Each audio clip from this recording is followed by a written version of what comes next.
Okay, good morning बच्चे। आज मैं बोलने जा रहा हूं किसके बारे में? अबाउट नर्स्ट इक्वेशन के न्यूमेरिकल्स के बारे में। ठीक है, नर्स्ट इक्वेशन के लिए ऑलरेडी हमने अभी डिस्कस किया है, तो अभी उस पर कुछ न्यूमेरिकल्स मैं बता रहा हूं। जैसे कि ये क्वेश्चन दिखा हुआ है, calculate the EMF. EMF means electromotive force, that means voltage of cell, और सेल का ये रिप्रेजेंटेशन है। क्रोमियम कन्वर्ट होता है क्रोमियम 3+ में, यानी कि इसकी ऑक्सीडेशन हो रही है, और यहां पे आयरन इसका यहां रिडक्शन हो रहा है, Fe2+ से Fe में कन्वर्ट हो रहा है। डन। तो अब क्या है, एक मिनट, ये क्लियरली नहीं है, ये Fe है, ये F है, ठीक है, Fe। तो ये क्लियर नहीं था इसलिए मैंने लिखा है, ओवरराइटिंग हो गया है। बट सी, सबसे पहले ऐसे क्वेश्चंस को सॉल्व करने के लिए हमें पहले बैलेंस्ड इक्वेशन लिखना है। तो पहले देखो ये क्या करना है, क्रोमियम हुआ ये, और क्रोमियम कन्वर्ट हो रहा है किस में? क्रोमियम 3+, दैट मीन्स Cr3+ में। ठीक है, क्रोमियम कन्वर्ट हो रहा है क्रोमियम 3+ में। तो ये कब होगा? जब ये 3 इलेक्ट्रॉन्स लूज करेगा। तो हमने लिख दिया 3 electron. Done. Chromium convert into chromium 3+ और प्लस 3 इलेक्ट्रॉन, क्योंकि 3 इलेक्ट्रॉन लूज किया है। अब मैं कर रहा हूं आयरन का चेक, Fe2+C। Fe2+ कन्वर्ट हो रहा है किस में? Fe में। ठीक है, तो इसको क्या चाहिए? 2 इलेक्ट्रॉन चाहिए, तो 2 इलेक्ट्रॉन हमने दे दिया। डन। अब मैं क्या करूंगा, सी यहां पे 3 इलेक्ट्रॉन, यहां पे 2 इलेक्ट्रॉन, तो मैं ऐसा कुछ नंबर से मल्टीप्लाई करूंगा जिसमें दोनों में नंबर ऑफ इलेक्ट्रॉन सेम हो जाए। तो इसको मैं मल्टीप्लाई कर दिया किससे? 3 से, नहीं 2 से। ये 2 है तो इससे, इसको इस 2 से मैं इसको मल्टीप्लाई करूंगा, तो 2 से मल्टीप्लाई किया, और इस पूरे इक्वेशन को मल्टीप्लाई करूंगा ये 3 से, क्योंकि इसमें 3 इलेक्ट्रॉन है, तो 3 से मैं मल्टीप्लाई कर दिया। ठीक है, तो फिर मेरा इक्वेशन क्या हो जाएगा? चेक। अब मेरा इक्वेशन हो जाएगा ये क्रोमियम 3, ओके, और अब ये हो गया Cr3+, बट अब ये भी, सॉरी, ये तो क्रोमियम 2 होगा ना, सॉरी, ये 2 होगा, 2, क्योंकि हमने 2 से मल्टीप्लाई किया है। यहां भी ये 2 plus 2 into 3, that mean 6 electron. ठीक है, अब इसको हमने 3 से मल्टीप्लाई किया है। अब देखता हूं, इसको हो गया ये 3Fe2+, और इसके साथ कितना है? प्लस 2 इलेक्ट्रॉन, तो 2 इंटू 3, दैट इज 6 इलेक्ट्रॉन। उसके बाद ये 3 इंटू Fe, तो ये हो गया 3Fe। डन यहां तक। अब देखो बच्चे, अब ये मैं क्या करूंगा, ये दोनों को, यानी कि लेफ्ट हैंड साइड को, यानी कि एरो के इस साइड वाला लेफ्ट हैंड साइड, एरो के इस साइड वाला राइट हैंड साइड। तो एरो के लेफ्ट हैंड साइड में क्या है? ये सारा मेरा है, देखो ये सारा है, तो इस सारा को मैं एक साथ लिखूंगा। चेक, 2Fe, नहीं 2Fe नहीं, 3Fe है, या चलो इसको भी हटाओ, ये हटाओ, जस्ट वेट, डस्टर, जाओ, इसको मैं हटा दिया। ठीक है, अब यहां पे ये क्या हो रहा है? ये है मेरा 2 क्रोमियम, ठीक है, और प्लस 3Fe2+, ये प्लस 6 इलेक्ट्रॉन, 6 इलेक्ट्रॉन हो गया लेफ्ट हैंड से। ये भी, ये पूरा लेफ्ट हैंड साइड में है, क्योंकि एरो के लेफ्ट हैंड साइड में है। अब एरो के राइट साइड में देख रहा हूं कितना है, 2F, तो ये Fe, यहां पे हम लिख गया Fe, राइट साइड में नहीं, 2Fe नहीं, ये 3Fe है, वेट, ये 3Fe है, ये 3Fe प्लस ये 2 क्रोमियम राइट साइड में, 2F, नो Fe में क्यों लिख रहा हूं, इसे हटाओ, 2 क्रोमियम 3+, ये दिख रहा है 2 क्रोमियम, तो ये मेरा 3Fe हो गया राइट साइड में, यानी कि 3 आयरन, 2 क्रोमियम आयन, ठीक है, ये भी हमने लिखा, और 6 इलेक्ट्रॉन। अब ये 6 इलेक्ट्रॉन है, ठीक है, ये वाले 6 इलेक्ट्रॉन। अब देखो यहाँ पे हमने क्या किया था, इसको मैं एक्सटेंड कर दिया यहाँ तक, ऐसे लंबा कर दिया।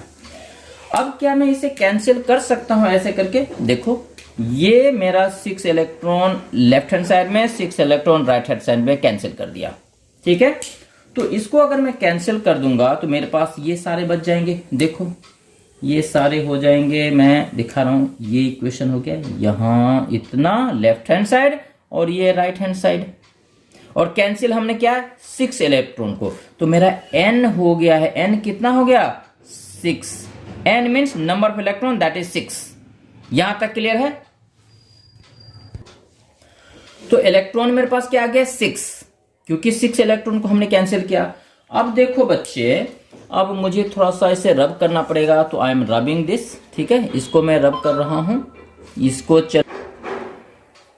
तो इसे मैं रब कर दे रहा हूं। चलो पूरा ही मैं रब कर दिया। ठीक है, चलो ये रब कर दिया। मुझे बैलेंस इक्वेशन रब नहीं करना चाहिए था, पर चलो कोई बात नहीं। ठीक है, तो करेक्ट इक्वेशन मैं बाय मिस्टेक रब कर दिया, तो मैं फिर से लिख दे रहा हूं, जैसे कि क्रोमियम, क्रोमियम का ये 2 क्रोमियम था लेफ्ट हैंड साइड में। ठीक है, और उसके बाद मेरा क्रोमियम के साथ साथ क्या था, आयरन 3Fe2+ था। ठीक है, उसके बाद ये मेरा 2 क्रोमियम 3+ था, प्लस 3Fe था, और 6 इलेक्ट्रॉन को तो हमने कैंसिल कर दिया था। ठीक है, ये हो सकता आगे पीछे हुआ हो, but I think you must have got. अब मुझे निकालना है क्या, फाइनली ये ईएमएफ निकालना है, इलेक्ट्रोमोटिव फोर्स, सेल का पोटेंशियल डिफरेंस निकालना है। इसके लिए मैं यूज करूंगा क्या, नर्स्ट इक्वेशन। और नर्स्ट इक्वेशन अब मैं एक बार लिख रहा हूं, चेक, पहले उसका फॉर्मूला लिख रहा हूं मैं वो।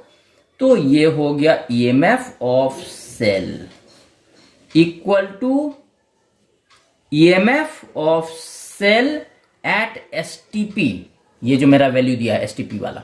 ठीक है, ये साइन है एसटीपी का, स्टैंडर्ड टेम्परेचर प्रेशर, माइनस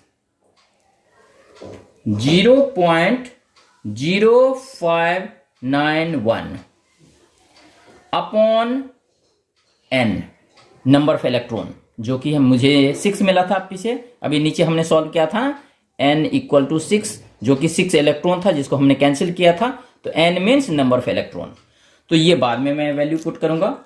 अब हो गया ये लॉग, उसके बाद concentration of product and concentration of reactant denominator में, डन यहां तक।